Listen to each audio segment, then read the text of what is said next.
আসসালামু আলাইকুম। অন্তর্বর্তীকালীন সরকারের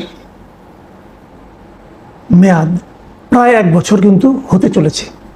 11 মাস তো হয়ে গেল। এরই মধ্যে তাদের পারফরমেন্স নিয়ে সারা দুনিয়ায় এখন নানা ধরনের আলোচনা হচ্ছে, চুলচেরা বিশ্লেষণ হচ্ছে। কেমন করছে ডক্টর ইউনূসের নেতৃত্বাধীন এই সরকার? পশ্চিমা বিশ্বে যে বিশ্বের উপর সবচেয়ে বেশি নির্ভর করতেন ডক্টর ইউনূস নিজে, যতবার উনি আওয়ামী লীগ সরকারের সঙ্গে বিরোধী জড়িয়েছেন, অথবা বলা যায় আওয়ামী লীগ সরকার অথবা শেখ হাসিনা সরকার জড়িয়েছে ডক্টর ইউনূসের সঙ্গে বিরোধে, ততবার কিন্তু ডক্টর ইউনূসের পক্ষে দাঁড়িয়েছে পশ্চিমা বিশ্ব, পশ্চিমা মিডিয়া। সেই পশ্চিমা বিশ্ব এবং পশ্চিমা মিডিয়া তাদের কথাবার্তা শুনে এখন যেন মনে হচ্ছে তারা ডক্টর ইউনূসের বিপক্ষে কথা বলছে।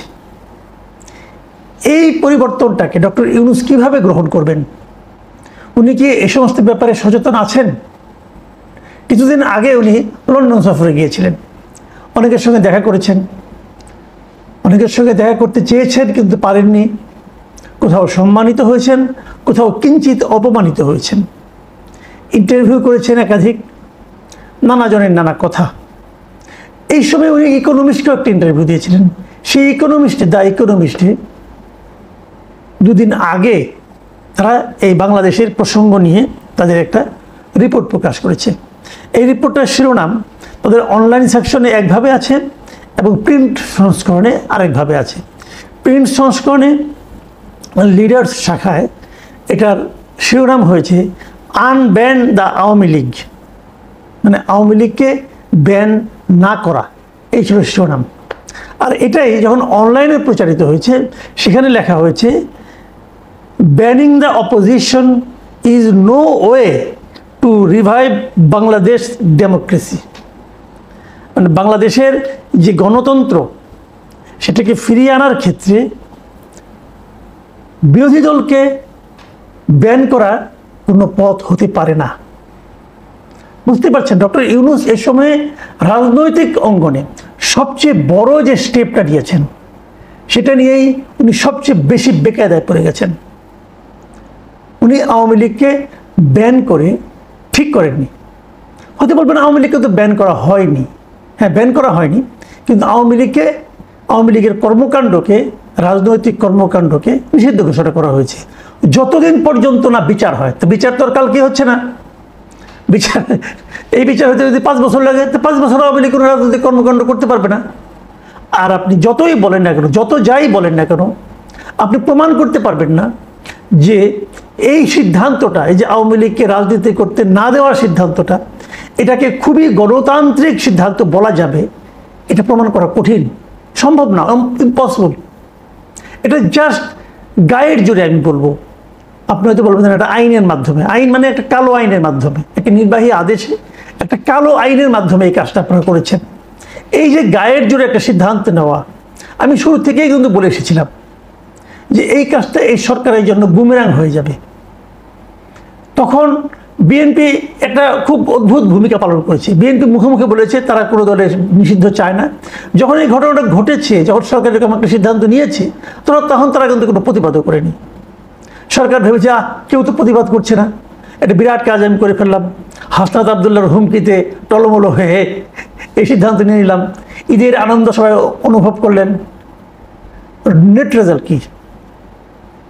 নেট রেজাল্ট হলো বিদেশের মাটিতে অথবা বিদেশি মিডিয়াগুলোর কাছে এই সরকারের এই কর্মকাণ্ডকে তারা প্রশ্নের মুখে তুলে দিল এবং বিদেশি মিডিয়াগুলো এটা সমালোচনা করলো এবং তারা বলেছে এই কাজটা তারা ঠিক করেনি। যে রাজনৈতিক ঐকমত্য গঠন করার কথা ছিল, শেখ হাসিনা সরকারের পতনের পর দেশটাকে সামনের দিকে অগ্রসর করে নেওয়ার জন্য যে পদক্ষেপগুলো নেওয়া উচিত ছিল, সেই সব পদক্ষেপ নেওয়ার ক্ষেত্রে সবচেয়ে বড় বাধার যে কাজটা, সে কাজটা হলো এই একটা রাজনৈতিক দলকে, তার রাজনৈতিক কর্মকাণ্ডকে নিষিদ্ধ ঘোষণা করা। এবং এটাকে তারা মোটেই পছন্দ করেনি। ইকোনমিস্টের লেখায় কি লেখা হয়েছে আমি একটু আপনাদের পড়ে শোনাই। ক্ষমতাচ্যুত আওয়ামী লীগের কার্যক্রম নিষিদ্ধ করার সিদ্ধান্ত গণতন্ত্র পুনর্গঠনের প্রতিশ্রুতির সঙ্গে সাংঘর্ষিক। মানে এই সরকার যে গণতান্ত্রিক পুনর্গঠনের যে প্রতিশ্রুতি দিয়েছে তার সঙ্গে এই সিদ্ধান্তটা সাংঘর্ষিক। বিতর্কিত সন্ত্রাস বিরোধী আইন সংশোধনের মাধ্যমে জারি করা নিষেধাজ্ঞা আইনি ও নৈতিকভাবে প্রশ্নবিদ্ধ। এটি সেই পুরনো রাজনৈতিক প্রতিশোধের চক্রকে আবার জাগিয়ে তুলতে পারে। আগের যে প্রতিশোধের যে একটা মানে আপনার প্রতিপক্ষকে হেনস্থা করার, নিশ্চিহ্ন করার যে একটা ছিল, মানে আপনার পদ্ধতি ছিল, সেই পদ্ধতিটাকে আবার এটা জাগিয়ে তুলতে পারে। এবং সেই পদ্ধতিটা আমরা প্রয়োগ করতে দেখেছি আওয়ামী লীগ সরকারকে, আওয়ামী লীগকে। সেটা এবার এরা করছে আওয়ামী লীগের বিরুদ্ধে। তারপর তারা আরও লিখেছে, এখনও ব্যাপক জনসমর্থন থাকায় বাংলাদেশের বর্তমান সরকারের উচিত আওয়ামী লীগের ওপর থেকে বিধিনিষেধ প্রত্যাহার করে তাদের নির্বাচনে অংশগ্রহণের সুযোগ করে দেওয়া। ইকোনমিস্টের এই নিবন্ধন, এই যে নিবন্ধ তারা লিখেছে, এই নিবন্ধকে আপনি উড়িয়ে দেবেন কিভাবে? এখন কি আপনি বলবেন যেটা আগে বিএনপির ব্যাপারে বলা হতো, আওয়ামী লীগ বলতো, বিএনপির পক্ষে কিছু গেলে আওয়ামী লীগ বলতো এটা বিএনপির লোকজন, জামাতের লোকজন টাকা দিয়ে করিয়েছে।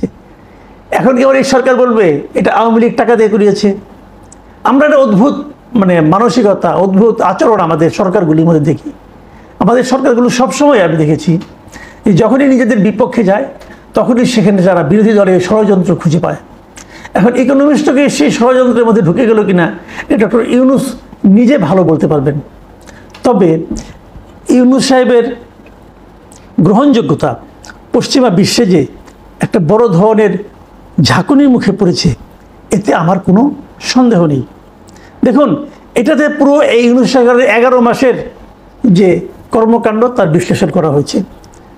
কি কতটুকু পেরেছে, কতটুকু পারেনি, অর্থনৈতিক খাতে কেন ভালো করেছে, চীনের দিকে ঝুঁকে পড়ার ব্যাপারটা বলেছে, চীনের দিকে ঝুঁকে পড়ুক এটা বাংলাদেশের অনেকেই চায় এটাও বলেছে। আবার পাশাপাশি এটাও বলেছে চীনের সঙ্গে ঝুঁকে পড়লে সেটা যুক্তরাষ্ট্রের সঙ্গে সম্পর্কের ক্ষেত্রে ক্ষতিগ্রস্ত হতে পারে, এটাও বলেছে। আবার তারা আরেকটা কথা, তারা একটা জরিপ করেছে। তারা বলেছে যারা যারা নাকি নির্বাচনে এরই মধ্যে ভোট দিবে বলে সিদ্ধান্ত নিয়েছে তারা তাদের মধ্যে একটা জরিপ করেছে। এবং সেই জরিপে কি হয়েছে, মাত্র 5% লোক এনসিপিকে সমর্থন করেছে, এইটা তাদের দাবি।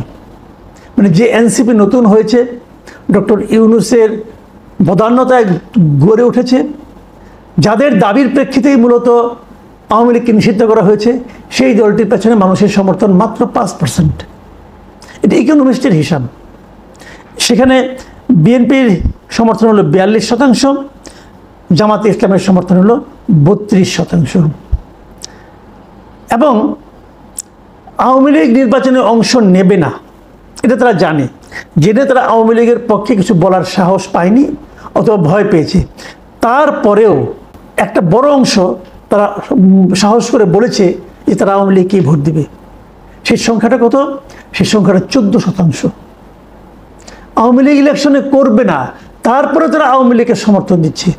যদি আওয়ামী লীগ ইলেকশন করতো, যদি আওয়ামী লীগকে সমর্থন করাটা আইনগতভাবে অপরাধ না হতো, তাহলে এই সমর্থনটা কোথায় যেয়ে দাঁড়াতো?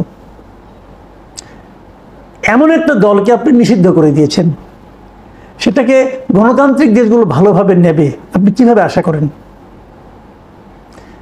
ইকোনমিস্টের মতো পত্রিকা যখন সরকারের এভাবে সমালোচনা করে, ইকোনমিস্টের মতো পত্রিকা যখন বলে যে কোনো দলকে নিষিদ্ধ করা গণতন্ত্রের দিকে যাওয়ার পথে কোনো ভালো কাজ নয়, তখন বুঝতে হবে ডক্টর ইউনূসের গ্রহণযোগ্যতা সারা দুনিয়াতেই কমে যাচ্ছে। তখন বুঝতে হবে যে প্রতিশ্রুতি, গণতন্ত্রের যে প্রতিশ্রুতি দিয়ে ডক্টর ইউনূস দায়িত্ব নিয়েছেন, তিনি সেই প্রতিশ্রুতি পালনে মর্মান্তিকভাবে ব্যর্থ হতে যাচ্ছেন। প্রিয় দর্শক, এখনও যারা আপনারা ডক্টর ইউনূসের উপরে আশায় বুক বেঁধে আছেন তাদেরকে আমি বলবো ইকোনমিস্টের এই প্রতিবেদনগুলো এবং ওয়েস্টার্ন ওয়ার্ল্ডের যে মিডিয়া আছে তাদের প্রতিবেদনগুলো পড়ে দেখেন। প্রিয় দর্শক, এখন এই পর্যন্তই। আল্লাহ হাফিজ।